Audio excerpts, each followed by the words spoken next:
समय की मार। नमस्कार दोस्तों, सानिया वॉइस स्टोरी चैनल में आपका स्वागत है। तो दोस्तों, आज की कहानी है समय की मार। मीनाक्षी अपने पति से अपनी सास की शिकायत लगाते हुए कहती, देख रहे हो अपनी माँ को पूरे दिन बैठी रहती है, किसी काम में मेरा हाथ नहीं बजाती है। मैं सुबह से रसोई में लगी हुई हूँ, अब दोपहर के खाने की तैयारी भी करनी, और तुम्हारी माँ है कि अपनी पलंग से तस से मस नहीं हुई है। सुबह की चाय भी मुझे उन्हें पलंग पर ही देनी पड़ती है। क्या रसोई में आकर अपना चाय नाश्ता भी नहीं ले सकती है? मुझे तो घर की नौकरानी बनाकर रख दिया है। तुम्हारी माँ ने शादी से पहले तुमने क्या क्या वादे किए थे, मुझे रानी की तरह रखोगे, घर में कोई कमी नहीं होने दोगे। और अब देखो, इतना कहकर मीनाक्षी गुस्से में जूठे बर्तनों को सिंक में पटक देती है। मीनाक्षी के गुस्से को देखकर उसका पति अमर कहता है, मीनाक्षी वैसे तो माँ तुम्हारे हमेशा ही सहायता कर देती है, लेकिन अभी कुछ दिनों से उनकी तबीयत ठीक नहीं है और फिर उनके घुटनों में कमर में दर्द भी रहा है। डॉक्टर ने अभी चलने फिरने को मना किया है, जिसकी वजह से वो तुम्हारी कोई सहायता नहीं कर पाती है। लेकिन तुम यह मत बोलो कि वो कोई काम नहीं कराती। सब वो ठीक की रसोई में तुम्हारे बहुत सारे काम करा देती थी।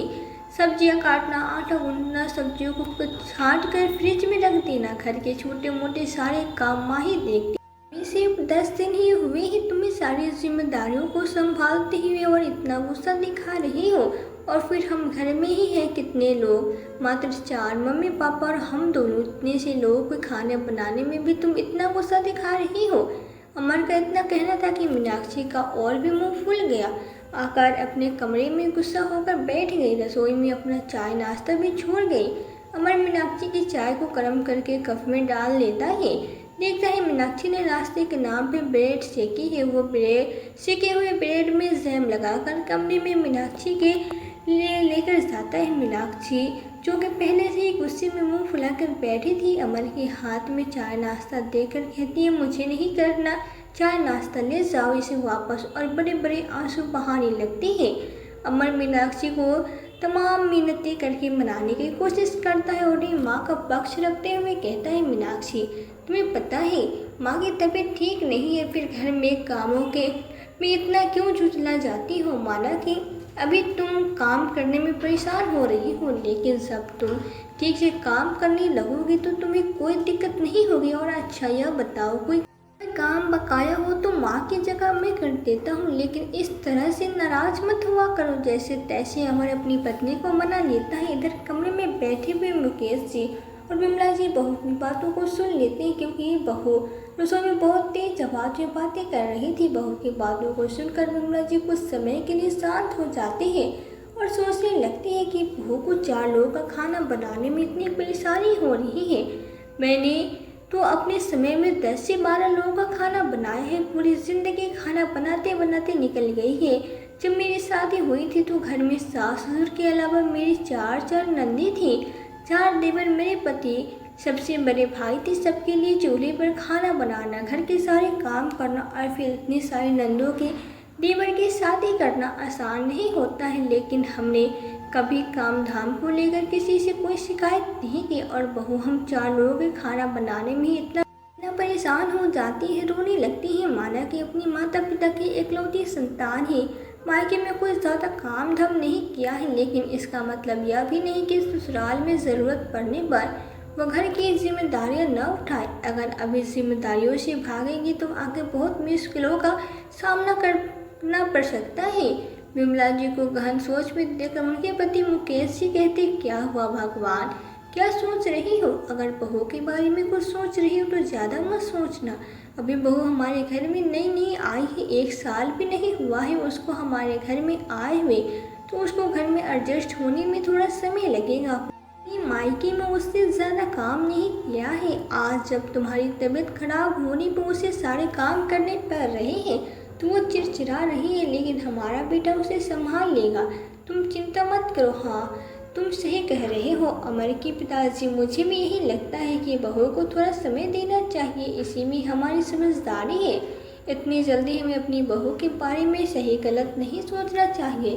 दूसरी तरफ कमरे में मीनाक्षी अभी भी अपने पति से शिकायत कर रही थी कि तुम्हें पता है मैं अपने मायके में किस तरह से रही हूँ। कभी कोई काम नहीं किया, एक गिलास पानी भी हाथ से भरकर नहीं पिया है। शादी से पहले ही मेरी माँ ने मुझे थोड़ी बहुत सब्जी बनाना और रसोई के काम धाम करना सिखाया था। उससे पहले मैंने कभी रसोई में काम नहीं किया था। बस मैगी और फ्राइड राइस बनाने ही आते थे। मेरी मम्मी पापा ने बहुत लाडों से पाला है मुझे, और तुम्हारे घर में आकर मुझे खाना बनाना पड़ रहा है, साफ सफाई करनी पड़ रही है, जूठे बर्तन भी धुलने पड़ रहे हैं। इतना सारा काम मुझसे नहीं होता है। मैं आज मम्मी को फ़ोन करती हूँ, मुझे इधर से ले जाओ। मीनाक्षी की नासमझी भरी बातों को सुनकर अमर मुस्कुराता हुआ कहता है, मीनाक्षी तुम्हें पता नहीं था क्या कि शादी के बाद ससुराल में काम करना पड़ता है। मैं समझता हूँ तुमने कोई काम नहीं किया, लेकिन इसका मतलब यह नहीं कि ससुराल में भी काम नहीं करना पड़ेगा। मायके और ससुराल में बहुत फर्क होता है। अगर तुम्हें इतने सारे कामों को करने में दिक्कत हो रही है तो मैं जल्दी तुम्हारे लिए एक हेल्पर ढूंढ लूँगा जो घर में और रसोई में तुम्हारी मदद कर दिया करेंगी। यह सुनकर मीनाक्षी खुश हो जाती है। तभी विमला जी के पास उनकी बेटी पायल का फ़ोन आता है। माँ, आपकी तबीयत कैसी है? मेरे बच्चों के एग्ज़ाम इसकी वजह से मैं आपको देखने के लिए नहीं आ पाई, लेकिन अब बच्चों के एग्ज़ाम ख़त्म हो गए हैं, गर्मियों की छुट्टी भी हो गई है। सोच रही हूँ कुछ दिनों के लिए मायके आ जाऊँ, आपको भी देख लूँगी और छुट्टियों में रहना भी हो जाएगा। आप कल भैया को लेने के लिए भेज देना। दूसरे दिन विमला जी अमर को पायल को लाने के लिए कहती है, जिसे सुनकर मीनाक्षी नाराज हो जाती है और कहती है, लो अभी तक तुम्हारी माँ ही कम थी क्या? जो अब तुम्हारी बहन भी आ रही है उसकी भी तुम्हारी करनी पड़ेगी। मुझसे नहीं बनती इतने सारे काम। इतना कहकर कमरे में जाकर मायके जाने के लिए अपना बैग पैक करने लगे। जब तक अमर पायल को लेकर आया तब तक मीनाक्षी ने अपने मायके जाने की पूरी तैयारी कर ली थी। उसने अपने पापा को घर पे बुला लिया था। जैसे अमर पायल को लेकर घर के अंदर आता है तो देखता है कि सामने मीनाक्षी के पापा बैठे हुए हैं। वो उनके पैर छूता है और कहता है, पापा आप अचानक से कैसे आ गए? हमें बता देते, हम आपको लेने के लिए आ जाते। अरे नहीं नहीं बेटा, वो मीनाक्षी का फ़ोन आया था, कह रही थी कुछ दिनों के लिए मायके आने का मन कर रहा है और फिर बहुत दिनों से मायके आए हुई नहीं थे, इसलिए उसे लेने आया हूँ। यह सुनकर अमर चौंक जाता है कि अभी वो अपनी बहन को लेकर आया और मीनाक्षी उसके साथ एक दिन भी रहे बिना मायके चली जाएगी। अमर झट से कमरे में जाता है तो देखता है मीनाक्षी मायके जाने के लिए एकदम से तैयार खड़ी है। अमर कहता है, मीनाक्षी तुम अचानक से मायके जा रही हो, मुझे बताया भी नहीं और तुमने पापा को बुला लिया। एक बार जाने से पहले पूछ तो लेती, और अभी माँ की तबीयत भी ठीक नहीं है, ऐसे में तुम जाओगे तो ठीक नहीं होगा। तो क्या माँ की जगह से मैं मायके भी न जाऊँ? और अब तो तुम्हारे घर में तुम्हारी बहन भी आ गई है, तो माँ की सेवा तुम्हारी बहन कर लेगी। क्या सेवा करने का ठेका मैंने ही ले रखा है, और मुझसे गर्मी में इतने सारे लोगों का खाना नहीं बनाया जाएगा। तुम्हारी बहन अपने दो बच्चों को लेकर आई है, इतने सारे लोगों का खाना गर्मी में बनाऊंगी तो मेरी तबीयत भी खराब हो जाएगी, इसलिए मैं अपने मायके जा रही हूँ। और जब तक तुम्हारी बहन रहेगी तब तक मैं अपने मायके में आराम से रहूँगी। मीनाक्षी का यह रवैया अमर को बिल्कुल पसंद नहीं आता। वो मीनाक्षी को बहुत समझाता है लेकिन नहीं मानती। पायल भी कहती है, भाभी मैं आपके साथ रहने आई थी। बच्चे तो आने से पहले कितना खुश थे कि वो मामी के साथ रहेंगे, मामी के साथ खेलेंगे, और आप मायके जा रही हो, इस दिन तो हमारे साथ रुक लेती। अगर मुझे पता होता कि अभी आप मायके जा रही हो तो मैं बाद में आ जाती। जब आप मायके से वापस आती क्यों दीदी, बाद में क्यों आ जाती? अभी मेरे जाने के बाद आपको घर का काम करना पड़ेगा, खाना बनाना पड़ेगा, इसलिए यह सब कह रही हो ना। मुझे घर की नौकरानी समझ रखा है। तुम सब लोगों ने सबको खाना बनाकर खिलाओ और तुम सब लोग अपने कमरे में आराम करवाओ, मुझसे नहीं होगा। यह सब मीनाक्षी का इतना कहना था कि विमला जी और पायल उसका मुंह देखती रह गई। वो तो कितनी खुशी से अपनी भाभी के साथ रहने आई थी, लेकिन भाभी ने तो उसकी सारी खुशी को छूमंतर कर दिया। मीनाक्षी किसी की बात नहीं मानती, अपनी जिद में मायके चली जाती है। विमला सिंह की तबीयत तो पहले से ही ठीक नहीं थी, जिसकी वजह से वह घर के कोई भी काम धाम नहीं कर पा रही थी। भाभी के जाने के बाद पायल घर की सारी जिम्मेदारियां संभाल लेती है, रसोई से लेकर बाहर तक सारे काम करती है। माँ को समय से खाने पीने, चाय नाश्ता सब कुछ देती है। पूरे 15 दिन बीत गए। अब विमला जी अपने चलने फिरने लगी और धीरे धीरे उनकी तबीयत भी ठीक होने लगी। एक दिन अचानक पायल माँ से कहती है, माँ अब बच्चों के स्कूल खुलने का समय हो गया है, कल परसों मुझे जाना होगा और आप भाभी को भी फ़ोन कर दो कि वो भी आ जाए। अगर 1-2 दिन पहले आ जाए तो मैं उनके साथ रह लूँगी। विमला जी बहू को फ़ोन करती है। बहू घर जाती, लेकिन अब तो उसके तेवर और भी ज़्यादा बदलते हुए थे। आते ही सीधा अपने कमरे में गई और जाकर सो गई। शाम को उठी तो अपनी माँ से फ़ोन पर बात करने लगी। पायल ने शाम की चाय सबके लिए बनाई, अपनी भाभी के लिए चाय कमरे में लेकर गई। उस समय मीनाक्षी अपनी माँ से फ़ोन पर बात कर रही थी। मीनाक्षी को कमरे में देखती ही चिल्लाकर कहती है, पायल किसी के कमरे में बिना पूछे नहीं आते हैं और तुम दंदनाते हुए कमरे में चाय लेकर आ गई हो। यह कहकर पायल कमरे में ठिठक कर खड़ी हो गई और थोड़ी देर तक अपनी भाभी को देखती रह गई कि उसकी भाभी क्या कह रही है। फिर अपने तेवर को थोड़ा सा नरम करते हुए मीनाक्षी कहती, अब चाय लाई हो तो टेबल पर रख दो और हाँ, शाम का खाना तुम ही बना लेना। मेरे सर में बहुत दर्द हो रहा है, मैं खाना नहीं बना पाऊंगी। भाभी की बात सुनकर पायल की आंखों में आंसू आ गए। वह चाय का कप टेबल पर रख के उल्टे पांव वापस आ गई। कहती है, क्या हुआ पायल? वो सारी बात अपनी माँ को बता देती है, जिसे सुनकर विमला जी को बहुत बुरा लगता है। विमला जी अपनी पति से कहती, मैं तो सोच रही थी कि बहू धीरे धीरे सारी चीज़ समझ जाएगी, लेकिन उसका तेवर तो और भी ज़्यादा बिगड़ता जा रहा है। पहले तो वो सिर्फ गुस्सा होती थी या फिर मुंह फुलाकर ही बैठती थी, लेकिन अब बहुत ही बदतमीज हो गई है। छोटी मोटी बातों पर हर किसी का अपमान कर देती है।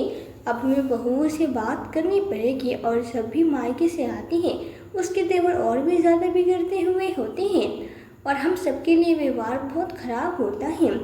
पायल शाम को सबके लिए खाना बनाती है। विमला जी डाइनिंग टेबल पर सबके लिए खाना परोस देती है और आवाज़ देकर भाभी को बुला देती है। अमर 2 दिन के लिए अपने ऑफिस के काम से शहर से बाहर गया था। दूसरे दिन पायल भी अपने ससुराल चली जाती है। अब घर में सब 3 लोग रह गए, मुकेश जी, विमला जी और उनकी बहू मीनाक्षी। मायके से आने के बाद मीनाक्षी का मिजाज बहुत बदला हुआ था। वो अपनी सास से भी टेढ़े मेढ़े होकर बात करती, न तो रसोई में काम करने के लिए जाती, न ही घर का कोई काम करती। पूरा दिन अपने कमरे में बैठी 2 दिन तक विमला जी घर के सारे काम करती है, रसोई में खाना बनाती है। बहू खाना बनाने के बाद अपने लिए परोस कर कमरे में ले जाती है और खा लेती है। शाम के समय विमला जी बहू से कहती है, बहू चाय का समय हो रहा है, तुम सबके लिए चाय बना लो। तो मीनाक्षी कहती है, जिसको चाय पीना है खुद ही बना ली, मेरा अभी चाय पीने का मन नहीं है और मैंने चाय पत्ती अपने साथ नहीं बांध रखी है जो आप चाय नहीं बना सकती है। तभी मीनाक्षी की माँ का फ़ोन आ जाता है और वो फिर अपनी बेटी को भड़काते हुए कहते हैं, अच्छा किया बेटा, तूने जो अपनी सास को चाय बनाने से मना कर दिया। क्या तेरी सास इतनी बूढ़ी है कि अपने हाथ से चाय भी नहीं बना सकती?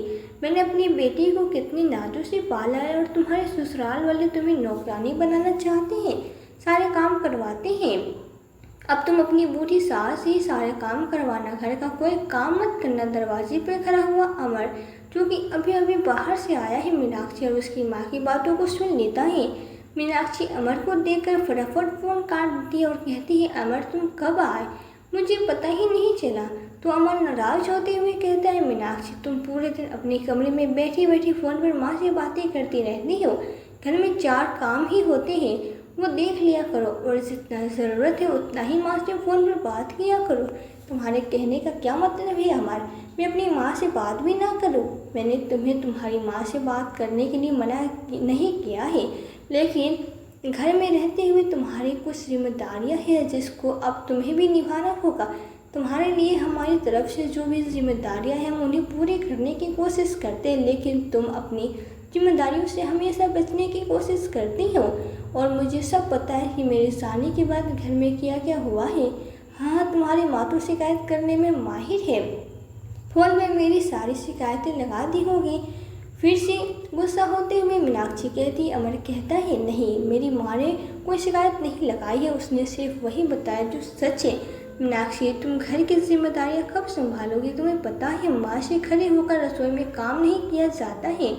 हमारी शादी से पहले घर में रसोई में माँ बैठकर खाना बनाती थी, लेकिन अपनी बहू के लिए माँ ने पुरानी बैठक खाना बनाने वाली रसोई को तुड़वा कर नई रसोई बनवाई है, जिसमें खड़े होकर खाना बनाना पड़ता है। आज के हिसाब से रसोई में सारी सुख सुविधाएं दी है कि उनकी बहू को कोई दिक्कत न हो, लेकिन माँ नई रसोई में ज़्यादा देर खड़े होकर काम नहीं कर सकती है। यह बात तुम भी अच्छी तरह से जानती हो। उनकी कमर में घुटनों में दर्द होने लगता है। हम सब ने तुम्हें पूरे दिल से अपनाया है, पता नहीं तुम हमें कब अपनाओगी, कब मेरे माता पिता को अपना समझोगी। मेरी माँ तुम्हारी नादानियों को हर बार अनदेखा कर देती है, लेकिन तुम हर बार एक नई गलती कर देती हो। मीनाक्षी और अमर में समय नोक-झोंक हो रही थी, तभी मीनाक्षी का माँ का फोन आता है। मीनाक्षी रोते हुए अपनी माँ को सब सुनाने लगती है। अमर बीच में ही फोन कॉल ले लेता है, तो उधर से उसकी माँ अमर से गुस्सा होने लगती है। तो अमर कहता है, माँ जी आप हम दोनों पति पत्नी के बीच में मत पड़ो, यह हम दोनों के आपस का मामला है, हम सुलझा लेंगे। आप मीनाक्षी को भड़काने का काम मत किया करो। मैं आपको कई बार देख चुका हूँ कि आप मीनाक्षी को भड़काने का काम करती हैं। उम्मीद करता हूँ आगे से आप ऐसा नहीं करेंगी। अमर की बात सुनकर मीनाक्षी की माँ एकदम शांत हो जाती है। अमर भी फ़ोन काट देता है, लेकिन कहते हैं ना कि समय बदलता है, समय सभी को सबक सिखा देता है। जो आईना हम किसी को नहीं दिखा सकते, वो समय सामने वाले को दिखाकर उसे उसकी गलती का एहसास करा देता है। मीनाक्षी ने कभी भी अपनी सास और पति की बात नहीं मानी और न ही उन्हें अपनाया। हमेशा अपनी माँ की बात मानती रही और उसके बहकावे में आती रही। लेकिन मीनाक्षी ने एक ही साल के अंदर ऐसा समय देखा जिसकी उसकी माँ सास के प्रति नज़रिया ही बदल गया। दरअसल एक दिन मीनाक्षी की तबीयत खराब हो जाती है। पता चलता है कि मीनाक्षी माँ बनने वाली है। घर में सभी लोग यह बात सुनकर बहुत खुश हो जाते हैं। अब मीनाक्षी का जितना मन करता है उतना ही काम करती है और बाकी का सारा काम पहले की तरह विमला जी कर लेती है। 4 महीने बीते थे कि डॉक्टर ने मीनाक्षी को बेड रेस्ट के लिए बोल दिया। बेड रेस्ट की बात सुनकर विमला जी कहती, अरे बहू चिंता मत कर, मुझे जितना बन पड़ेगा उतना मैं तुम्हारे लिए करूँगी, तुम बस आराम करो। विमला जी और अमर सभी लोग मीनाक्षी का खूब अच्छे से ख्याल रखते हैं। अगर मीनाक्षी का कुछ खाने का मन करता तो उसकी सास तुरंत ही खाना उसके पसंद का बना देती है। घर में सब कुछ बहुत हंसी खुशी चल रहा था, लेकिन तभी एक दिन मीनाक्षी की माँ का फ़ोन आता है। वो कहती है, मीनाक्षी तुम मायके आ जा, मैं तेरा ज़्यादा अच्छे से ध्यान रखूँगी। तेरी सास पता नहीं तेरा ध्यान रख भी रही हो कि या नहीं, पता नहीं मेरी बेटी के साथ कैसे व्यवहार कर रही है। यह बात अमर से और अपनी सास से कहती है। विमला जी कुछ बोल पाती उससे पहले अमर मीनाक्षी को मायके जाने के लिए हाँ कर देता है। बाद में विमला जी अमर से पूछती है कि तूने ऐसे समय में बहू को मायके जाने के लिए हाँ क्यों किया, जबकि डॉक्टर ने उसे कहीं भी आने जाने से और समय से खाने पीने के लिए कहा है। तो अमर कहता, माँ मैंने कई बार मीनाक्षी की माँ को हमारे घर गृहस्थी में आग लगा देने से मना किया है, लेकिन वो अपनी हरकतों से बाज नहीं आती है। आज अच्छा मौका है मीनाक्षी की आंखों में उसकी माँ की पट्टी हटाने का, क्योंकि यह बात हम भी जानते हैं कि मीनाक्षी की माँ काम करने में कितनी डरती है। अगर जैसा काम उसके सर पे पड़ जाता है तो वो हंगामा मचा देती है। आज उन्हें अपनी बेटी के लिए काम करने दो, देखते हैं वो कितना अपनी बेटी की सेवा करती है। अमर मीनाक्षी को उसके मायके छोड़ आता है। मीनाक्षी मायके में आती अपनी माँ से कहती है कि माँ मुझे दही बड़े खाने का मन कर रहा है, आप प्लीज़ बना दो ना। तो उसकी माँ कहती है, बेटा दही बड़े बनाने में तो बहुत मेहनत लगती है, पहले दाल को फुलाओ, फिर उसके पकौड़े बनाओ, फिर दही माथो, चटनी बनाओ। एक काम करती हूँ बाहर से ऑर्डर कर देती हूँ। मीनाक्षी कुछ नहीं कहती, लेकिन बाहर का खाना खाने की वजह से उसका पेट खराब हो जाता है। आज दिन उसकी माँ कभी किटी पार्टी में जाती है तो कभी मार्केट जाती है। मीनाक्षी के पास बहुत कम समय ही रुकती है। मीनाक्षी ने कई बार माँ से कहा कि माँ मेरे पास रुका करो, मुझे अकेले घर में अच्छा नहीं लगता है। पापा भी चले जाते हैं, घर में अकेले रहती हूँ। ससुराल में मेरी सासू माँ हमेशा मेरे पास ही रहा करती थी, क्योंकि अब मीनाक्षी की अपने ससुराल में रहने की आदत पड़ गई थी और उसे ससुराल में धीरे धीरे अच्छा लगने लगा था। अमर उसकी सासू माँ उसका इतना ख्याल रखते थे, उसी मायके में आकर उसकी कमी महसूस हो रही थी और कहीं ना कहीं वो इन दोनों को मिस भी कर रही थी। एक दिन मीनाक्षी की माँ फिसल कर गिर जाती और उसके हाथ में फ्रैक्चर हो जाता है, जिसकी वजह से वो मीनाक्षी को उसके ससुराल वापस जाने के लिए कह देती है और कहते हैं कि अब उससे की सेवा की ज़रूरत है। मीनाक्षी कुछ दिन तक मायके रुक कर अपनी माँ की सेवा करती है, लेकिन लास्ट टाइम आते आते उसकी भी तबीयत खराब होने लगती है, जिसकी वजह से वो अपने ससुराल वापस आ जाती है। लेकिन माँ की बातें उसे कहीं न कहीं परेशान कर देती हैं। वो माँ का रवैया तो उसे बिल्कुल भी पसंद नहीं आ रहा था। मीनाक्षी अमर को फ़ोन करती है। उसके लटके हुए चेहरे को देखकर अमर सब कुछ समझ जाता है, लेकिन कुछ नहीं कहता। कुछ दिनों में मीनाक्षी की एक बहुत ही प्यारी बेटी होती है। अब तो विमला जी भी भाग भाग कर अपनी बहू की सेवा कर रही थी। तभी उनकी बेटी पायल बढ़ाई लेकर आती है और भाभी के कमरे में आकर कहती है, भाभी क्या मैं आपके कमरे में आ सकती हूँ? मीनाक्षी जो कि अपनी गलतियों पर कहीं न कहीं पछता रही थी। पायल ऐसा कहकर मुझे शर्मिंदा ना करो। तभी पायल माँ को इतनी भाग दौड़ करते हुए देखकर एक और व्यंग करती है, माँ तुम तो ऐसे लग रही हो जैसे इस घर की नौकरानी हो, पूरे दिन काम में लगी रहती हो। क्या ज़रूरत इतना काम करने की? वैसे भी भाभी की माँ को उनकी ज़्यादा चिंता होती है, आप मायके भेज दीजिए। यह सुनकर मीनाक्षी कहती है, दीदी अब आप मुझे शर्मिंदा मत कीजिए, मैं अपने किए पे बहुत शर्मिंदा हूँ। तभी अमर भी आ जाता है और पायल की बातों को आगे बढ़ाते हुए कहता है, हाँ पायल सही तो कह रही है, तुम्हें अपनी बहू के लिए इतनी भागदौड़ करने की ज़रूरत नहीं है। वैसे भी खड़ी होकर काम करने में तुम्हारे घुटनों में दर्द हो जाता है, और फिर तुम इस घर की नौकरानी थोड़ी हो जो इतने सारे काम करोगी। आराम करो, काम करने की कोई ज़रूरत नहीं। और रही बात मीनाक्षी की, तो अब तो मीनाक्षी की माँ का हाथ भी ठीक हो गया है। मीनाक्षी की तरफ कहते हुए अमर कहता है, मीनाक्षी कहो तो तुम्हें मायके भेज देता हूँ। कमरे की यह सारी बातें सुनकर मीनाक्षी बहुत उदास हो जाती है। अपनी बहू के उदास चेहरे को देखकर विमला जी कहती है, हटो तो, तुम दोनों मेरी बहू को परेशान कर रही हो। न समझी मैं उसने कुछ गलतियां कर दी थी, इसका मतलब यह नहीं कि उसे सुनाते ही रहो। और फिर तुम्हें क्या पता, बुढ़ापे पर मेरी बहू की मुझे 4 रोटी खिलाएगी, मेरी सेवा करेगी। तुम तो अपने ससुराल चली जाओगे और तुम अपने ऑफिस जाओगे, तो जो मुझे 4 रोटी खिलाएगी, तो क्या उसके लिए मैं 2 महीने की उसकी सेवा नहीं कर सकती, जिससे मैं पूरी ज़िंदगी सेवा की गारंटी मांग रही हूँ? तो क्या ज़रूरत पड़ने पर मैं कुछ महीनों के लिए उसकी सेवा नहीं कर सकती हूँ? यह हर सास का फर्ज बनता है कि डिलीवरी के समय बहू को अपनी सास की ज़रूरत होती है। जिस दिन से बहू घर में ब्याह कर आती है, कुछ ही दिनों बाद वो घर का चूल्हा चौका संभाल लेती है और खाना बना बना कर अपनी सास को खिलाती है। और घर में बड़े बुजुर्ग भी बहू से यही उम्मीद करते हैं कि वो पूरी ज़िंदगी बुढ़ापे तक उनकी सेवा करे, उनके कपड़े धोने, खाना बनाकर खिलाए। तो क्या सास का इतना फर्ज नहीं बनता कि वो भी अपनी बहू की शुरुआती की ना समझी की गलतियों को माफ़ करे और आगे बढ़े, और बहू को ज़रूरत पड़ने पर उसकी सहायता करे, क्योंकि सेवा की ज़रूरत तो बहू को भी डिलीवरी के समय पड़ती है। यह सास के समझदारी पर निर्भर करता है। फिर विमला जी मीनाक्षी के सर पे हाथ फेरते हुए कहती है, बहू तुम दोनों की बातों पर ध्यान मत देना, यह दोनों तो तुम्हें सिर्फ चिढ़ाने के लिए सारी बातें कर रही हैं। मीनाक्षी विमला जी का हाथ पकड़ लेती है और कहती है, माँ जी सच में आप बहुत अच्छी हो, मुझे माफ़ कर दो, मुझे आप लोगों को समझने में बहुत टाइम लगा, लेकिन सच में दिल से आप लोगों को अच्छा मानती हूँ। मुझे आप लोगों के साथ अच्छा लगता है, मुझे यह घर लगता है। मुझे ठीक हो जाने तो फिर देखना, मैं आप लोगों की शिकायत का मौका भी नहीं दूंगी।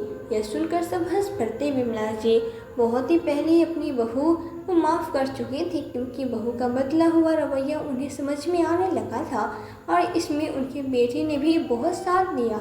वह अपने बेटे की तरफ भी धन्यवाद की नज़रों से मुस्कुराते हुए देखती है कि मेरी बेटी ने भी अपना फ़र्ज बहुत अच्छे से निभाया है, बहू को सही गलत का फ़र्क समझाया है। तो दोस्तों यह बात सच है कि एक लड़की जब शादी करके ससुराल में आती है, तो उसी और ससुराल वालों को एक दूसरे को एक्सेप्ट करने में थोड़ा टाइम लगता है, लेकिन अगर एक सकारात्मक सोच के साथ सभी को अपनाया जाए तो वह एक घर परिवार का एक खुशहाल घर परिवार होता है, क्योंकि रिश्ते बहुत ही कीमती होते हैं। तो दोस्तों हमारी कहानी के बारे में आपकी क्या राय हमें कमेंट करके ज़रूर बताएं। अगर कहानी पसंद आए तो चैनल को सब्सक्राइब, वीडियो को लाइक करना ना भूलें। फिर मिलते हैं आपसे एक नई कहानी के साथ। कहानी को अंत तक सुनने के लिए आपका दिल से बहुत बहुत धन्यवाद।